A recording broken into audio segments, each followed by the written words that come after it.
Hello friends, नमस्कार। कैसे आप सभी लोग? उम्मीद है सभी लोग बहुत अच्छे होंगे। तो आप सभी का स्वागत है आपके अपने यूट्यूब चैनल पर। आज की जो क्लास है ये रहने वाली है मैथ्स पेडागोजी की। जो आपके प्रीवियस ईयर के क्वेश्चन है उनके प्रैक्टिस करेंगे। अपने आप को आंकने की जो सबसे अच्छी कोशिश होती है यही होती है कि हम लोग अपने प्रीवियस ईयर के क्वेश्चनों को करें और अपनी क्षमता को आंकें। अभी हम लोग अपनी कितनी तैयारी कर चुके हैं। तो चलिए आज की क्लास शुरू करते हैं। सेशन अगर अच्छा लगे तो जरूर शेयर करिएगा अपने साथियों के पास में और वीडियो को लाइक करिएगा। तो देखिए आज का जो पहला क्वेश्चन है वो आपके सामने है। सभी लोग क्वेश्चन को पढ़ेंगे और इसका आंसर करने की कोशिश करेंगे। प्राथमिक कक्षाओं में बच्चे गणित में क्या सीखते हैं, इसके आकलन का ध्यान किस पर नहीं होना चाहिए। आप लोगों को यह बताना है कि जो हमारी प्राथमिक कक्षाएं होती हैं क्लास 1 से लेकर के 5 तक की, उन कक्षाओं में बच्चे गणित में क्या सीखते हैं, तो इसके आकलन का ध्यान किस पर नहीं होना चाहिए आपको ये बताना है। पहला ऑप्शन लिखा है गणितीय अवधारणाओं को समझना। दूसरा ऑप्शन लिखा है गणितीय भाषा का विकास। तीसरा ऑप्शन लिखा है आपका गणित की समस्याओं का जवाब देने में सटीकता। और चौथा ऑप्शन आपका लिखा है तर्क कौशल का विकास। तो सभी लोग आंसर करेंगे क्वेश्चन नंबर 31 का। एग्जाम बहुत ही पास में आ चुका है तो आप लोगों को नियमित रूप से अब क्लासें करनी है, क्योंकि अब बिल्कुल भी टाइम बचा नहीं है। 40 से 45 दिन ही शेष बचे हैं और बिना प्रैक्टिस के अगर आप एग्जाम में कूद जाएंगे तो आप सफल नहीं हो पाएंगे। इसीलिए प्रैक्टिस नियमित रूप से करते रहिएगा। जो भी कुछ पढ़ेगा उसकी प्रैक्टिस करना बहुत जरूरी है। इस क्वेश्चन के लिए जो लोग ऑप्शन नंबर 3 कर रहे हैं उनका सबका बिल्कुल सही हो जाएगा। क्वेश्चन नंबर 30 उनके लिए ऑप्शन नंबर 3 बिल्कुल सही है। गणित की समस्याओं का जवाब देने में सटीकता। अगर कोई बालक गणित का कोई क्वेश्चन कर रहा है, मान लीजिए उसने गुणा करी है, आपने उसको डबल गुणा करने के लिए दे दी, सिंगल करने के लिए दे दी, तो उसने जिस स्टेप तक क्वेश्चन सही किया है आपको वहां तक उसके नंबर देने हैं। आपको पता होगी ये चीज़ कि अगर कोई बालक मैथ्स का क्वेश्चन कर रहा है या फिर साइंस का क्वेश्चन कर रहा है तो उसने जहां तक जवाब सही दिया है आपको वहां तक उसके नंबर देने हैं। मान लीजिए 2 नंबर का क्वेश्चन है, उसने आधा क्वेश्चन सही किया तो आपको 1 नंबर देना पड़ेगा। इसीलिए गणित की समस्याओं का जवाब देने में सटीकता यानी कि 100% वो सही जवाब दे, ये चीज़ मायने नहीं रखती है। इसीलिए आपको इसके ऊपर ध्यान नहीं देना था और हमसे निगेटिव आंसर पूछा गया था, निगेटिव क्वेश्चन भी था, इसीलिए ऑप्शन नंबर 3 बिल्कुल सही हो जाएगा। चलते हैं अपने अगले क्वेश्चन पर, क्वेश्चन नंबर 32। सभी लोग पढ़े और आंसर कीजिए एक बार, इसका सही आंसर क्या हो जाएगा। तो चलिए क्वेश्चन देखते हैं। क्वेश्चन लिखा है प्रारंभिक कक्षाओं में एक गणितीय अवधारणा के विकास में निम्नलिखित निर्देशों का अनुक्रम किस प्रकार किया जाना चाहिए। सभी लोग आंसर करिए, बहुत ही अच्छा क्वेश्चन है। इस प्रकार के क्वेश्चनों की भरमार रहती है सीटेट के एग्जाम में। पूछ रहा है क्लास 1 से लेकर के 5 तक की एक गणितीय अवधारणा के विकास में निम्नलिखित निर्देशों का अनुक्रम किस प्रकार से रहना चाहिए। आपको इनको एक क्रम में लगाना है। क्लास 1 से लेकर के 5 तक की कक्षाओं के लिए इनका जो क्रम है वो किस प्रकार से लगेगा आपको ये बताना है। इन ऑप्शनों को एक क्रम में लगा दीजिए। देखिए नीचे आंसर दिए गए, इनके अनुसार आपको लगाना है। तो फटाफट आप लोग इसको एक क्रम में लगाइए, देखते हैं कौन कौन सही आंसर कर पाएगा इस क्वेश्चन का। सभी लोग इसको कीजिए, बताइए सबसे पहले क्या आएगा। क्या सबसे पहले चित्र बनाना आएगा, या फिर प्रतीकात्मक प्रतिनिधित्व का उपयोग करना आएगा, या फिर अनुभव प्रदान करना आएगा, या फिर भाषा के माध्यम से समझना आएगा। तो जो सबसे पहले आपका रहने वाला है वह रहने वाला आपका है अनुभव प्रदान करना। अगर आपको किसी चीज़ के बारे में अनुभव है तभी आप उसके बारे में कुछ कर सकते हैं। उसके बाद में जो आएगा भाषा के माध्यम से समझना। जो आपका तीसरा रहने वाला है वो रहने वाला है चित्र बनाना। उसके बाद में आप उनके चित्र भी बना सकते हैं। और जो नंबर 4 पे आएगा वो आएगा प्रतीकात्मक प्रतिनिधित्व का उपयोग करना। उसके बाद में आप संख्या 1 ऐसे लिखनी है, 2 ऐसे लिखनी है, उनके प्रतीक और चित्र भी बना पाएंगे। नंबर 4 पे आपका रहने वाला है। तो जिन लोगों ने ऑप्शन नंबर 2 किया था उनका सबका बिल्कुल सही हो जाएगा। सबसे पहले आएगा आपका 3 वाला, फिर आएगा 4 वाला, उसके बाद में आएगा 1 वाला, उसके बाद में आपको लगाना था 2 वाला। कहने का मतलब है ऑप्शन नंबर 2 इसका बिल्कुल सही है। थोड़ा सा कठिन क्वेश्चन था, लेकिन इस प्रकार के क्वेश्चन आपके सीटेट के एग्जाम में अब आपको बहुतायत रूप में देखने को मिलेंगे, क्योंकि जब से ऑनलाइन एग्जाम होना शुरू हो गया, कई सारे शिफ्टों में एग्जाम होता है तो आसान क्वेश्चन बहुत ही जल्द खत्म हो जाते हैं। उसके बाद में एग्जामिनर जो होते हैं वो एक से एक कठिन क्वेश्चन आपके सामने रखने लग जाते हैं। तो आपकी प्रैक्टिस होनी बहुत जरूरी है इस प्रकार के क्वेश्चनों की। चलिए अगला क्वेश्चन सभी लोग करिए। क्वेश्चन नंबर 33 देखिए क्या लिखा है। लिखा है एक बच्चे के नीचे दिखाए अनुसार दो संख्याएं घटाई। एक बच्चे ने दो संख्याओं को घटाया है। घटाया क्या है, 83 में से 27 को उसने घटाने की कोशिश की है, लेकिन उसने गलत घटा दिया। आप लोग देख सकते हैं कि उसने 3 में से 7 को माइनस कर दिया है, जबकि आपको पता है कि अगर ऊपर छोटी संख्या होती है नीचे बड़ी होती है तो उसको हम घटा नहीं सकते हैं, लेकिन बच्चे ने फिर भी घटा दिया है। तो आपको बताना है कि निम्नलिखित में से कौन सा कथन बच्चे के घटाव सीखने का बोध करता है। पहला ऑप्शन लिखा है कि बच्चे को घटाव की प्रक्रिया में स्थानीय मान के बारे में गलत धारणाएं हैं। दूसरा ऑप्शन लिखा है बच्चा नहीं जानता कि कैसे घटाना है। बच्चा ये जानता है कि कैसे घटाना है, लेकिन वो ये नहीं जानता है कि घटाने की प्रक्रिया में स्थानीय मान का उसको जो है समझ नहीं है। इसीलिए ऑप्शन नंबर 2 आपका नहीं होगा, कट जाएगा ये। ऑप्शन नंबर 3 लिखा है बच्चा 2 अंकों वाली संख्याओं की घटाओं की प्रक्रिया जानता है, यह एक गलती है और इसे बार-बार अभ्यास करके सुधारा जा सकता है। तो आप लोग इसका सही आंसर कीजिए, क्या इसका सही आंसर हो सकता है? तो क्वेश्चन नंबर 33 के लिए जो लोग ऑप्शन नंबर 1 करेंगे उनका बिल्कुल सही है। बच्चे को घटाव की प्रक्रिया में स्थानीय मान के बारे में गलत अवधारणा है, इसीलिए वो इसको सही से घटा नहीं पाया। तो ऑप्शन नंबर ए बिल्कुल सही है, बाकी सारे ऑप्शन आपके इस क्वेश्चन के लिए सही नहीं थे। ऑप्शन नंबर ए इस क्वेश्चन का जिन्होंने किया था उनका सबका बिल्कुल सही आंसर हो जाएगा। चलते हैं अगले क्वेश्चन पर, क्वेश्चन नंबर 34। देखिए लिखा है कि अधिगम और आकलन के चक्र में निम्नलिखित चरणों को क्रम से व्यवस्थित कीजिए। आपको इनको फिर से एक क्रम से लगाना, जिस प्रकार से हमने अपना दूसरा वाला क्वेश्चन किया था 32 वाला। तो इनको आपको एक क्रम में लगाना है, सबसे पहले कौन सा आएगा, फिर कौन सा आएगा, फिर कौन सा आएगा, इस प्रकार से लगाने हैं। तो सभी लोग पढ़िए, अधिगम और आकलन के चक्र को यानी कि चक्र के निम्नलिखित चरणों को एक क्रम में व्यवस्थित करना है। तो पहला ऑप्शन लिखा है शिक्षण अधिगम के साथ एकीकृत आकलन। दूसरा ऑप्शन आपका लिखा है शिक्षण अधिगम और आकलन की योजना बनाना और उनका संगठन। तीसरा ऑप्शन लिखा है प्रगति रिपोर्ट का विकास करना। उसके बाद में लिखा है बच्चों के अधिगम और प्रगति की प्रतिपुष्टि की रिपोर्टिंग और उसका संचार करना। तो आपको क्या करना है, इन सारे ऑप्शनों को एक क्रम में लगाना है कि सबसे पहले क्या रहेगा, उसके बाद में क्या आएगा, इस प्रकार से सेट करना है। सभी लोग कर लीजिए, देखते हैं सही आंसर क्या हो सकता है इसका है। ऑप्शन नंबर 1 बिल्कुल सही हो जाएगा। क्या हो जाएगा, सबसे पहले आएगा शिक्षण अधिगम और आकलन की योजना बनाना और उसका संगठन। उसके बाद में आपका आएगा शिक्षण अधिगम के साथ एकीकृत आकलन।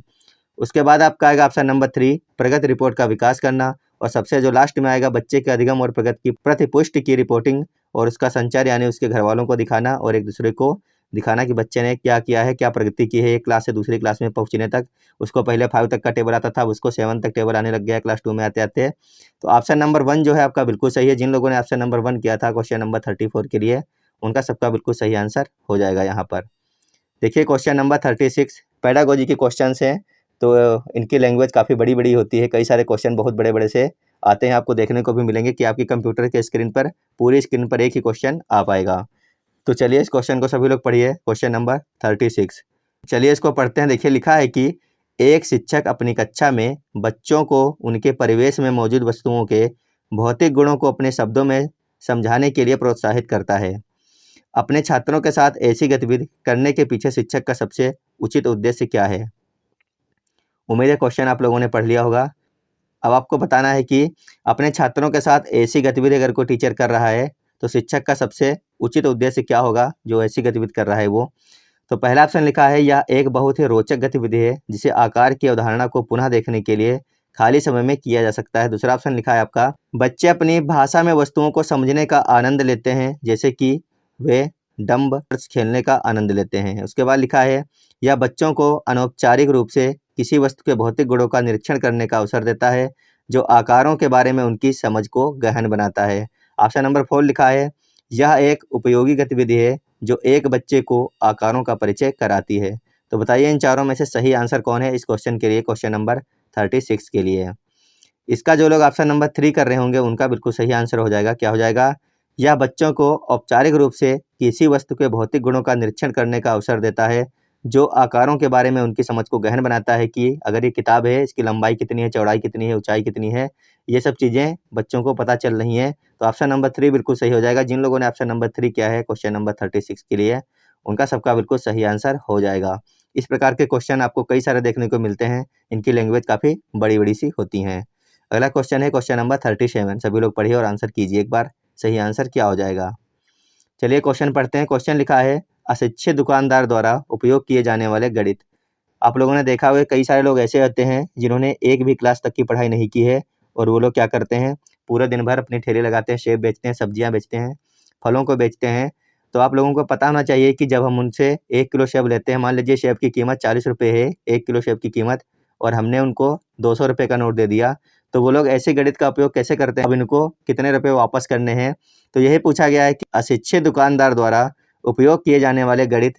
पहला ऑप्शन लिखा है गणित कक्षा में उपयोगी नहीं है। दूसरा ऑप्शन लिखा है सभी गणितीय समस्याओं को हल करने में बहुत उपयोगी है। तीसरा ऑप्शन लिखा है में अस्पष्ट और बहुत कम स्तर की शुद्धता है। चौथा ऑप्शन लिखा है कि संबंधित समस्याओं को हल करने में वैकल्पिक रणनीति के रूप में कक्षाओं में शिक्षकों द्वारा चर्चा की जानी चाहिए। तो क्वेश्चन नंबर 37 का सभी लोग आंसर कर दीजिए एक बार, सही आंसर क्या हो जाएगा। उम्मीद है आप लोगों ने आंसर कर लिया होगा। एक अशिक्षित दुकानदार द्वारा उपयोग किए जाने वाले गणित की संबंधित समस्याओं को हल करने में वैकल्पिक रणनीति के रूप में कक्षाओं में शिक्षकों द्वारा चर्चा की जानी चाहिए कि जो लोग पढ़े लिखे नहीं होते हैं वो लोग भी आपका जोड़ घटाना कर लेते हैं कि अगर किसी ने हमें 200 रुपये का नोट दिया है और 40 रुपये का सेब खरीदा है तो हमको इसमें से कितने रुपये वापस करने हैं, 160 रुपये वापस करने हैं। तो बिना पढ़े लिखे ही एक दुकानदार क्या हो जाता है, इस चीज़ में निपुण हो जाता है, प्रैक्टिस करते करते, अभ्यास करते करते। तो ये चीज़ हमें क्या करनी है, कक्षाओं में इस चीज़ से संबंधित हमें वार्तालाप करनी है। ऑप्शन नंबर जो आपका 4 है बिल्कुल सही है क्वेश्चन नंबर 37 के लिए। सभी लोग क्वेश्चन नंबर 38 देखिए और आराम से पढ़िए और आंसर कीजिए क्या लिखा है। क्वेश्चन लिखा है, एक शिक्षक को गणित कक्षा में बच्चों के एक विषम समूह को कैसे संभालना चाहिए। एक विषम समूह को आपको कैसे संभालना है गणित कक्षा में, आपको ये बताना है। पहला ऑप्शन लिखा है, एक ही क्षमता वाले बच्चों को एक साथ सामूहिक या फिर सामूहिक रखकर और उनकी क्षमता के अनुसार प्रश्न देकर। दूसरा ऑप्शन लिखा है, एक ही कक्षा में सभी बच्चों को एक साथ सामूहिक रखकर। तीसरा ऑप्शन आपका लिखा है, अलग अलग क्षमताओं वाले बच्चों को एक साथ सामूहिक रखकर ताकि वे एक दूसरे से सीख सकें। और आपका चौथा ऑप्शन लिखा है, कम क्षमता वाले बच्चों के अनुसार कक्षा में प्रश्न हल करके और उच्च क्षमता वाले बच्चों को जटिल प्रश्न गृह कार्य के रूप में देकर। तो बताइए सही आंसर क्या हो जाएगा। ये क्वेश्चन बहुत बार एग्जाम में बन चुका है आपके, बहुत ही अच्छा क्वेश्चन है। सभी लोग आंसर करेंगे। इस क्वेश्चन का सही आंसर क्या हो जाएगा। क्वेश्चन नंबर 38 का जो सही आंसर रहने वाला है वो रहने वाला ऑप्शन नंबर 3, अलग अलग क्षमताओं वाले बच्चों को एक साथ सामूहिक रखकर ताकि वे एक दूसरे से सीख सकें। जिन लोगों ने ऑप्शन नंबर 3 किया था उनका सबका बिल्कुल सही आंसर हो जाएगा क्वेश्चन नंबर 38 के लिए। चलते हैं अपने अगले क्वेश्चन पर, क्वेश्चन नंबर 39। सभी लोग पढ़िए और आंसर कीजिए एक बार, सही आंसर क्या निकल के आ रहा है इस क्वेश्चन का। क्वेश्चन सबसे पहले पढ़ते हैं। लिखा है, गणित में सीखने के प्रतिफल इसलिए विकसित किए गए हैं ताकि। आपको बताना है कि गणित में सीखने के प्रतिफल क्यों विकसित किए गए हैं। पहला ऑप्शन लिखा है, गणना के लिए बच्चों को लघु विधियां बताई जाएं। दूसरा ऑप्शन आपका लिखा है, विभिन्न शैक्षणिक सर्वेक्षणों में बच्चों की उपलब्धियां बढ़ाई जाएं। तीसरा ऑप्शन आपका लिखा है, बच्चों द्वारा हासिल की जाने वाली कक्षावार दक्षता और कौशल को परिभाषित किया जाए।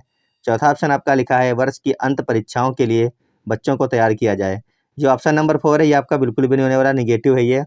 क्या आपको सिर्फ इसलिए पढ़ाया जाता है कि आप जब वर्ष के अंत में परीक्षाएं हो तो आप परीक्षा पास कर सकें। आपको इसलिए पढ़ाया जाता है कि आप एक होनहार लड़का मतलब विद्यार्थी बन सकें, आपके अंदर कई सारे सामाजिक गुण विकसित हो सकें, किससे किस प्रकार से बात करनी है, क्या बोलना है, कैसे चलना है, क्या सोचना है, क्या समझना है। सिर्फ परीक्षा देने के लिए हम लोग पढ़ाई नहीं करते हैं। तो ऑप्शन नंबर डी आपको काट देना था। अब बताइए इन तीनों में से कौन सा ऑप्शन सही हो जाएगा। क्वेश्चन नंबर 39 के लिए जो लोग ऑप्शन नंबर 3 कर रहे हैं उनका बिल्कुल सही हो जाएगा। गणित में सीखने के प्रतिफल इसलिए विकसित किए गए हैं ताकि बच्चों द्वारा हासिल की जाने वाली कक्षावार दक्षता और कौशल को परिभाषित किया जा सके। यानी ऑप्शन नंबर 3 बिल्कुल सही है।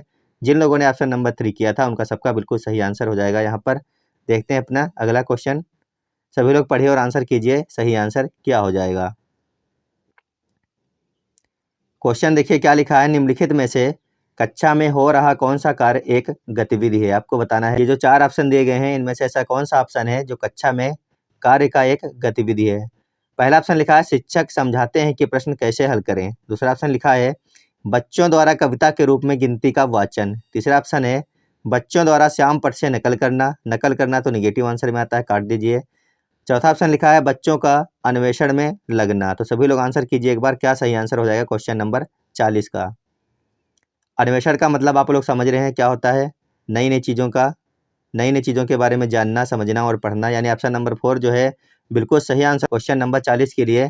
निम्नलिखित में से कक्षा में हो रहा कौन सा कार्य एक गतिविधि है। तो ऑप्शन नंबर 4 बिल्कुल सही है, बच्चों का अन्वेषण में लगना, नई नई चीज़ों के बारे में जानना, सीखना, समझना। ऑप्शन नंबर 4 बिल्कुल सही। जिन लोगों ने ऑप्शन नंबर 4 किया था उनका सबका बिल्कुल सही आंसर यहाँ पर हो जाएगा। अगला क्वेश्चन सभी लोग पढ़ेंगे और आंसर करेंगे एक बार। आपका एग्जाम बहुत ही पास में आ चुका है, कोशिश कीजिए कि आपके अधिक से अधिक क्वेश्चन जो है सही निकलें, क्योंकि अब इतना ज़्यादा वक्त बचा नहीं है कि आप दोबारा से पढ़ाई करें पूरे के पूरे सिलेबस की। सभी लोग बताइए इसका सही आंसर क्या हो जाएगा। क्वेश्चनों को पहले आराम से पढ़िएगा, पूछता क्या है उसके बाद में आंसर कीजिए, तो आपके ज़्यादा से ज़्यादा आंसर जो है सही निकलने की संभावना रहती है। देखिए क्वेश्चन में पूछा जा रहा है कि बच्चों के बीच गिनती के कौशल को विकसित करने के लिए निम्नलिखित में से कौन सा पूर्व संख्या अवधारणा के रूप में सीखने के लिए आवश्यक नहीं है। पूछ क्या रहा है, नहीं पूछ रहा है, यानी निगेटिव आंसर आपको निकालना है। पहला ऑप्शन लिखा है एक एक संगतता। दूसरा ऑप्शन लिखा है क्रमबद्धता। तीसरा ऑप्शन लिखा है संख्या नाम यादृच्छिक रूप से पढ़ना और चौथा ऑप्शन लिखा है समूह बनाना। तो बताइए इनमें से कौन सा ऑप्शन ऐसा है जो इस क्वेश्चन के लिए बिल्कुल सही और सटीक हो जाएगा।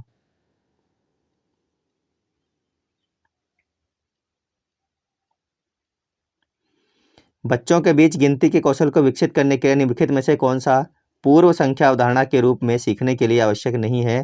तो आपका जो ऑप्शन नंबर 3 है ये बिल्कुल सही हो जाएगा इस क्वेश्चन के लिए, क्योंकि निगेटिव क्वेश्चन पूछा गया। यहाँ पे कह रहा है कि रैंडम से किसी संख्या का जान लेना या फिर पहचान लेना, तो ये आवश्यक नहीं है ऑप्शन नंबर 3 जो है आपका, क्योंकि जो आपके बच्चे हैं वो क्लास 1 से लेकर के 5 तक के हैं। तो ऑप्शन नंबर 3 इस क्वेश्चन के लिए बिल्कुल सही हो जाएगा। जिन लोगों ने ऑप्शन नंबर 3 किया था उनका सबका बिल्कुल सही आंसर हो जाएगा। तो चलिए चलते हैं अपने अगले क्वेश्चन पर। लोग देखिए, पढ़िए, समझिए और बताइए सही आंसर क्या हो जाएगा। क्वेश्चन नंबर 43 लिखा है, गणित सीखने के संबंध में निम्नलिखित में से कौन सा कथन सत्य है। आपको सत्य कथन की पहचान करनी है। इन चारों ऑप्शनों में से गणित के सीखने के संबंध में कौन सा कथन सत्य है यह बताना है। ऑप्शन देखते हैं। पहला ऑप्शन लिखा है, गणित सीखने के लिए एक कठिन विषय है। दूसरा ऑप्शन लिखा है, आमतौर पर लड़कियां गणित में कमजोर होती हैं। ये जेंडर से संबंधित है, इसीलिए हम इसको काट सकते हैं। इसको काट दीजिए। पहला वाला भी काट देंगे। गणित एक कठिन विषय है, ऐसा हम लोग नहीं कह सकते हैं, निगेटिव वर्ड है ये। तीसरा लिखा है, हर कोई गणित सीख सकता है, पॉजिटिव वर्ड है, हो सकता है। चौथा लिखा है, गणित केवल कठोर अभ्यास से सीखा जा सकता है। जहाँ पर केवल लग जाता है वो भी क्या होता है, निगेटिव वर्ड में हो जाता है, इसीलिए हम इसको भी काट देंगे। हमारे पास बच गया ऑप्शन नंबर 3, जो कि बिल्कुल सही और करेक्ट आंसर हो जाएगा आपके क्वेश्चन नंबर 43 के लिए। क्या हो जाएगा, हर कोई गणित सीख सकता है। बिल्कुल सही बात है ये, चाहे लड़का हो चाहे लड़की हो, हर किसी को गणित सीखने का अधिकार प्राप्त है। चलते हैं अपने अगले क्वेश्चन पर, क्वेश्चन नंबर 44। सभी लोग पढ़िए और आंसर कीजिए एक बार, इसका सही आंसर क्या हो जाएगा। बहुत ही अच्छा क्वेश्चन है और थोड़ा सा दिमाग लगाने की जरूरत है बस। क्वेश्चन सबसे पहले आपको आराम से पढ़ना है, समझना है, फिर आंसर करना है। लिखा है, पाइथागोरस प्रमेय को सिखाने के लिए एक शिक्षक ने एक शीट वितरित की जिस पर समकोण वाले 4 त्रिभुजों को खींचा गया था और बच्चों को त्रिभुज की भुजाओं के बीच संबंध खोजने के लिए कहा जाता है। उपर्युक्त परिस्थिति में शिक्षक ने प्रयोग किया है। सभी लोग आंसर कीजिए। एक आपकी क्लास में टीचर आया, उसने क्या किया, आपको एक शीट वितरित की जिसके ऊपर क्या बने थे, त्रिभुज बने थे। पाइथागोरस प्रमेय से संबंधित यहाँ पे पूछा जा रहा है। तो आपको यह बताना है कि त्रिभुज की भुजाओं के बीच संबंध खोजने के लिए उसने कहा है कि ये जो भुजाएं हैं इनके बीच में क्या संबंध है। तो आपको यहाँ पे बताना है कि उपर्युक्त परिस्थिति में शिक्षक ने इस चीज़ का प्रयोग किया है। पहला ऑप्शन लिखा है, आगमन विधि है, निगमन विधि है, व्याख्यान विधि है या फिर प्रयोगशाला विधि है। तो हमें पता है यहाँ पे प्रयोगशाला का कोई संबंध नहीं है, तो प्रयोगशाला तो हमें काट देनी है। आप बताइए, आगमन विधि है, निगमन विधि है या फिर व्याख्यान विधि है। बहुत ही अच्छा क्वेश्चन है। इस प्रकार के क्वेश्चन हर बार एग्जाम में बनते हैं और आगे भी बनते रहेंगे। आपकी भी शिफ्ट में इस प्रकार का क्वेश्चन आपको देखने को मिल सकता है। तो जो लोग इस क्वेश्चन के लिए ऑप्शन नंबर 1 करेंगे उनका बिल्कुल सही हो जाएगा। ये जो क्वेश्चन है ये है आगमन विधि के ऊपर आधारित। किसके ऊपर आधारित है, आगमन विधि के ऊपर आधारित है। तो जिन लोगों ने ऑप्शन नंबर 1 कर लिया था उनका सबका बिल्कुल सही आंसर हो जाएगा। उम्मीद है सभी लोगों ने सही आंसर किया होगा इस क्वेश्चन का, आगमन विधि, क्योंकि आप लोगों ने बहुत अच्छे तरीके से आगमन निगमन विधियां पढ़ी हैं। अगर आपने नहीं पढ़ी हैं तो क्लासें पढ़ी हैं हमारी, उनको जाकर के पढ़िएगा। बहुत अच्छे तरीके से हमने आपको बताया है कि आगमन विधि होती है क्या, निगमन विधि है क्या, व्याख्यान की विधि है। तो जरूर पढ़िएगा, क्योंकि यहाँ से क्वेश्चन आपके एग्जाम में 1 से 2 जरूर आपको देखने को मिलने वाले हैं, ये आप मान के चलिए बिल्कुल श्योर। आगे देखिए, क्वेश्चन नंबर 45 आपके सामने है, इसको पढ़िए और बताइए सही आंसर क्या होगा। क्वेश्चन सबसे पहले पढ़िए, समझिए और फिर आंसर कीजिएगा। लिखा है, निम्नलिखित में से कौन सा कथन संकल्पना मानचित्र के बारे में सत्य नहीं है। संकल्पना मानचित्र के बारे में क्या सत्य नहीं है, आपको ये बताना है। पहला ऑप्शन लिखा है, संकल्पना मानचित्र अंतः संबंधित अवधारणाओं और उन्हें जोड़ने वाले लिंक का संग्रह प्रस्तुत करते हैं। दूसरा ऑप्शन लिखा है, संकल्पना मानचित्र केवल शिक्षकों द्वारा बनाया जाना चाहिए। तीसरा ऑप्शन लिखा है, संकल्पना मानचित्र प्रकृति में पदानुक्रमित हैं। और जबकि चौथा ऑप्शन लिखा है, संकल्पना मानचित्र नए शिक्षण को पूर्व ज्ञान से जोड़ने में सहायक है। तो आंसर आप लोगों को करना है। उम्मीद है सभी लोग सही आंसर करेंगे इस क्वेश्चन का, क्योंकि क्वेश्चन बहुत ही अच्छा है और बार बार ये क्वेश्चन आपके एग्जाम में बनता भी है। तो आपको इसका आंसर पता भी होना चाहिए था पहले से, नहीं पता है तो आज पता चल जाएगा। निम्नलिखित में से कौन सा कथन संकल्पना मानचित्र के बारे में सत्य नहीं है, हमसे ये पूछा गया है। तो ऑप्शन नंबर 2 जो है बिल्कुल इसका सही आंसर हो जाएगा, क्योंकि निगेटिव क्वेश्चन था, सत्य नहीं पूछा गया था, गलत जो आंसर है वो हमें निकालना था। तो यहाँ पे लिखा है, संकल्पना मानचित्र केवल शिक्षक द्वारा बनाया जाना चाहिए। यही इस क्वेश्चन का जो है सही आंसर नहीं है और हमको ही आंसर नहीं था वही निकालना था, तो नेगेटिव आंसर निकालना था। तो ऑप्शन नंबर 2 इसका जो है नेगेटिव आंसर आ रहा है कि जो मानचित्र है संकल्पना वो सिर्फ शिक्षक ही बनाएगा। ऐसा जो है हम लोग नहीं करते हैं। हम लोग क्या करते हैं, संकल्पना मानचित्र हो या फिर कोई भी शिक्षा हो वो हम पहले तो शिक्षक हमको पढ़ाते हैं, उसके बाद में बच्चे स्वयं भी करके सीखते हैं। तो ऑप्शन नंबर 2 इस क्वेश्चन का बिल्कुल सही हो जाएगा। जिन लोगों ने ऑप्शन नंबर 2 किया था, वो लोग अच्छे से तैयारी कर रहे हैं, यानी कि इस क्वेश्चन को अगर आप समझ गए हैं तो बेहतरीन तैयारी आपकी चल रही है।